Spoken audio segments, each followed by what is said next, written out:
People try to tell you that the tribulation is the wrath of God, that the Antichrist making war with the saints is the wrath of God. That is foolish. Okay? That is not God attacking us. That's the Antichrist attacking us.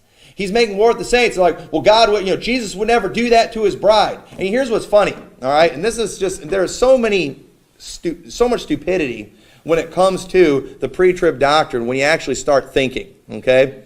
But here, you'll have a pre-tribber in one message. He'll get up and he'll talk about how, Jesus would never slap his bride right before he comes to take his bride. He's not going to let his bride go through all that horrible stuff right before he comes and gets her.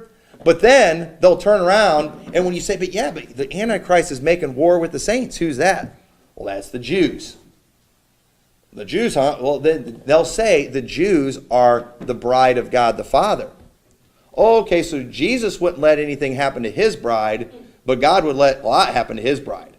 The Father will let his bride get run through the ringer, but Jesus won't. Okay, so you're saying Jesus isn't a wife beater, but God is a wife beater.